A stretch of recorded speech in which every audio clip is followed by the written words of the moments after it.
नमस्कार, निशानेबाज में आप सभी का स्वागत है। मैं हूं आपके साथ सिमरन मिश्रा। क्या ईरान में एक और बड़ी क्रांति की शुरुआत हो चुकी है? क्या 47 साल पुराना इस्लामिक शासन अब खत्म होने की कगार पर है? 13 दिनों से सुलग रहा ईरान अब वॉर जोन बन चुका है। तेहरान से लेकर 100 से ज्यादा शहरों में खामेनेई की मौत और शाह की वापसी के नारे गूंज रहे हैं।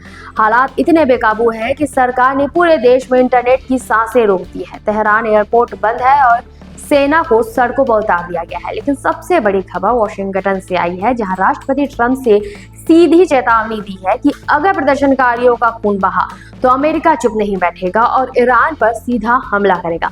आसमान छूती महंगाई 1.45 बिलियन के पार पहुंच चुका है। रियाल और भूखी जनता, क्या निर्वासित प्रिंस रजा पहलवी फिर से ईरान की किस्मत बदलेंगे? आइए देखते हैं इस महासंकट की हर एक तस्वीर। ईरान एक बार फिर इतिहास के सबसे बड़े जन आंदोलनों में से एक का गवाह बन रहा है। बढ़ती महंगाई, गिरती मुद्रा और दशकों पुराने धार्मिक शासन के खिलाफ शुरू हुआ प्रदर्शन अब एक पूर्ण विद्रोह का रूप ले चुका है।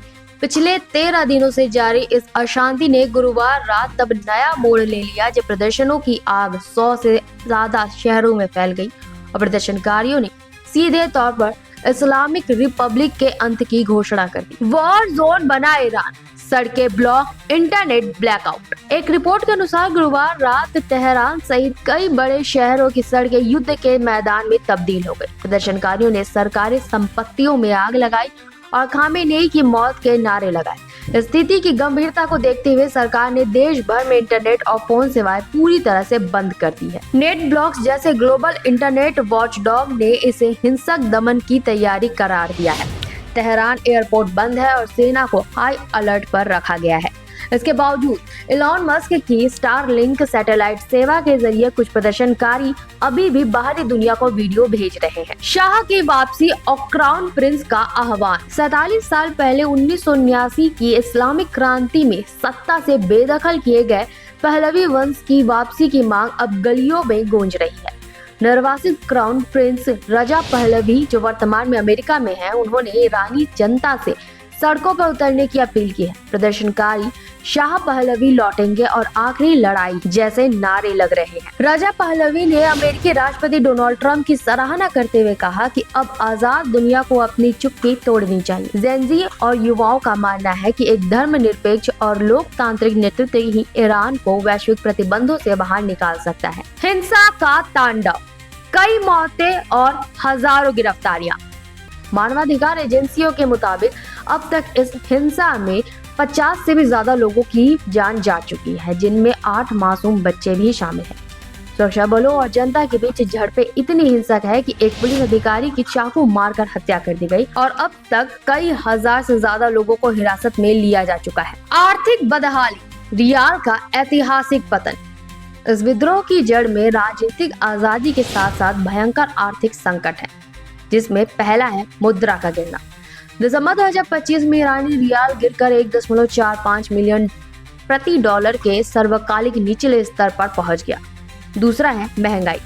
खाद्य वस्तुओं की कीमतों में 72% और दवाओं में 50% की वृद्धि ने आम आदमी की कमर तोड़ के रख दी है। और तीसरा है टैक्स का बोझ।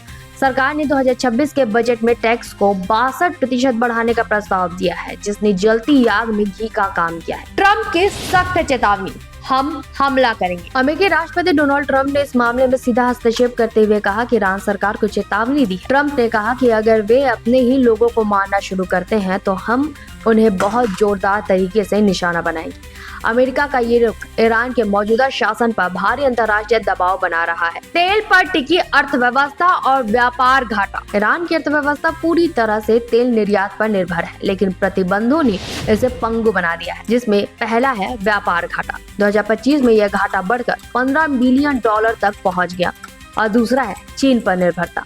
ईरान अपने कुल तेल का 90% चीन को निर्यात करता है, लेकिन इसके बावजूद 2025 में जीडीपी वृद्धि मात्र 0.3% रहने का अनुमान है। बदलाव की दहलीज पर ईरान। अयतुल्ला अली खामेनेई पिछले 37 वर्षों से सत्ता में है, लेकिन 2026 की ये लहर उनके शासन के लिए सबसे बड़ी चुनौती बनकर उभरी है। आर्थिक बदहाली और व्यक्तिगत आजादी की चाहत ने ईरान के युवाओं को निडर बना दिया है। यदि अंतर्राष्ट्रीय समुदाय और रजा पहलवी का समर्थन बढ़ता है तो ईरान 1979 के बाद एक और बड़ी ऐतिहासिक क्रांति की ओर बढ़ सकता है। ईरान की गलियों में बहता खून और अपनी आजादी के लिए लड़ते ये युवा, खासकर जेन जी, ये साफ बता रहे हैं कि अब केवल आर्थिक सुधारों से बात नहीं बनेगी। ईरान की जनता अब पूर्ण सत्ता परिवर्तन चाहती है।